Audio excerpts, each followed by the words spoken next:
On this episode of Game Shack, Arcade1up has announced their new lineup for 2023 at this year's CES. I'm going to give you the good, the bad, and the just plain weird coming up next. Hey everybody, welcome on back into the Game Shack. I am your host, JDV. Thanks for stopping by. This is the first episode of 2023, and we appreciate all the support you guys have given us in the last couple of years as we've kind of grown the channel into looking at these kind of retro video games. A couple of housekeeping notes. Later on this week, I'm going to release a video on how to install a base thumper into your At Games Legends pinball game for around $50, so significantly less than some other ways you can do it. It's pretty easy. So if you own an ALP, check that out later on. I'm also going to be doing a series on building a state-of-the-art 4K virtual pinball game that I'm going to start from the very bottom and work my way up, hopefully to a working machine. So if you're interested in VPin, keep your eyes open for that. And I'm also going to do a little series on how to buy a real-world pinball game if you were interested in that. But the big news today is definitely the CES 2023 announcements from Arcade1up, where they announced their new lineup for 2023. Probably until summer or midsummer, this is going to be what Arcade1up concentrates on for 2023. And there are a lot of surprises and some not surprises. The first really not surprise is the fact that I and a whole lot of other YouTubers who do this sort of content did predict that they'd be scaling things back a little bit. And the very first way that you can see that that is true is that they announced no shooting games at this CES. So that means no House of the Dead, no Area 51, no Time Crisis, nothing, no Duck Hunt, nothing. So as of right now, according to Arcade1up, there will be no shooting games coming from that company in 2023. Of course, we'll have to double check on that in late summer when these announcements typically would be dropped, at least for the second half releases. So what did they announce then? Well, essentially what they announced is retreads of what they already had, including the kind of game table that they have, the Infinity game table, and their legacy lineup. Really, the only new cab that they announced was the Casino-cade in the form of the Wheel of Fortune game. So let's talk just for a second about that. I've been one of the few people who've been excited to see this particular cabinet because I think that it would appeal to a whole lot of other people. That's not maybe me, like my wife, for instance, I think would be very curious about this thing. But I see three big problems with that cade right off the bat. One is screen size. It has, I think, an 8-inch screen and an 11-inch screen, so kind of a dual screen setup. I'm not so sure that that is what people are going to want to see, particularly at the price point that Arcade1up is going to announce this at. One note about that, no prices have been announced for any of the things I'm going to talk about. I'm going to speculate, but let's just say that that Casino-cade costs around $500 plus or minus. I don't know that people are going to want to spend that kind of money on a game that does not have at least a 17-inch screen, does not have a pull handle, which is something I just have to have if I'm going to have a slot machine type game, and there is no coin payout. When you look at the picture here, it's very clear that there's no way for even little plastic tokens to shoot out of the end of this. So there's no reward. The only thing that you can do right now, I guess, is post your high scores online. I'm not sure why that would really be of interest to anybody in a game that is essentially random chance.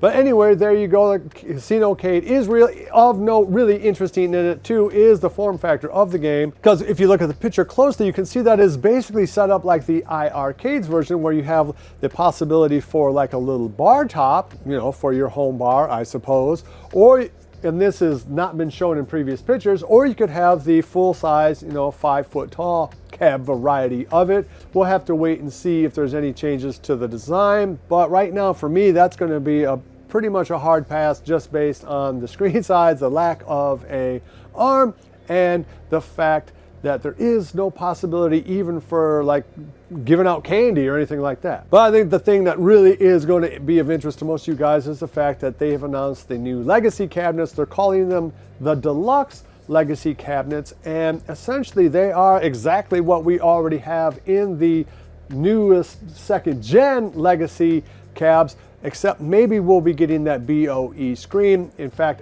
if I had to bet one way or the other, I think that we will see the BOE screen in these new deluxe cabs.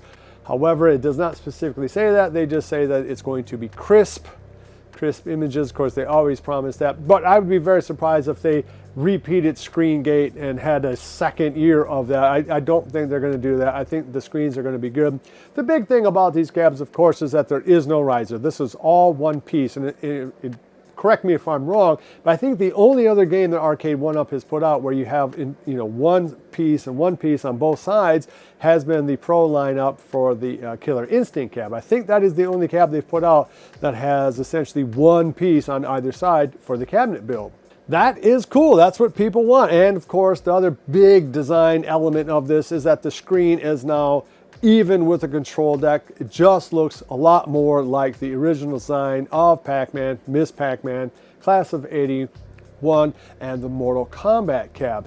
So as far as I know, there's no new games on that. And I'm going to talk a little bit about why that is a mistake in a second. So this, I think, is going to fix all of the problems from the first and second gen cabs, in as much as you're going to get all one-sided piece, a tall game. The monitor will be in the correct layout, more or less. It just looks a lot more like the original cabs, and that, of course, is what most people have been clamoring for. But it looks good. It looks like they even give us little plastic tabs to put into the screw holes. But it's important to note that these are not legacy cabs. I presume that they're going to keep on putting out those riser legacy cabs until they sell out, at least. These are called the deluxe legacy cabs, which means that you're going to be paying a deluxe fee. Essentially, the deluxe title, I think, replaces the fan-created XL cab. So they're not going to call these XL cabs, but that is essentially what they are in our minds, right? Is that they are full-size, more authentic-looking arcade games, but you're not getting any more games. You are getting, hopefully, we don't know, hopefully we're going to be getting that nice BOE screen. Overall, this is a good step forward, but it's a very conservative step forward. We're not seeing any new games. We're not seeing any kind of new chipsets. I don't know why they don't grab into the idea that they need to change up what's the lineup on some of these cabs, because let's face it, if you already own a Gen 1 or a Gen 2 game, the only reason why you're getting into this is A, if you're a Gen 1 owner so you can get your high scores online, or two, if you're a Gen 2 owner, just so you can have that better screen. That's it. There is no other reason to do it other than aesthetics. There's no new games, there's no new joysticks, there's no new buttons. You are essentially getting exactly what they have been putting out now for the last 2 or 3 years, but it's riserless. I don't know. I mean, a lot of you guys are going to buy that because that's really what you want. I don't really care one way or the other. I do think that of all of the cabs, of course, they look really good. But let's talk about price. Are you really going to be willing to pay $500? And I'm guessing that's exactly what these things are going to retail at least $499 and maybe $550, maybe even $600. We know how Arcade1up likes to really inflate their prices when a new cab jumps down. And other than Tron, very few of these cabs seem to maintain that higher price tag for any length of time. I mean, look what happened to NFL Blitz.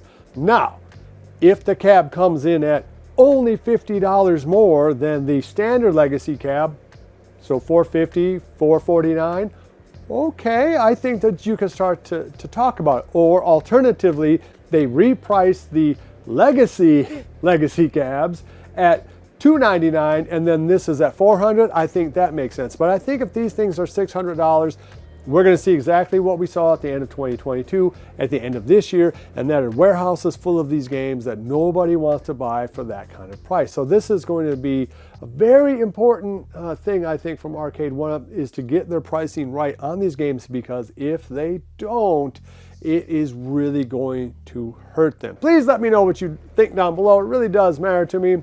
And hopefully you guys have had a good start to this new year. Hopefully you had a good Christmas time. I had a pretty good Christmas. So a lot of new videos for me coming up down the line. So be sure to check those out. Like and subscribe if you haven't already. You guys are this channel's sponsors. Love each other. And until next time, I'll see you guys in the Game Shack. Mwah! Don't price those at $600, Arcade1up. Be sure to visit evilgeniusentertainment.com for exclusive content, swag, casting call news, and much, much more.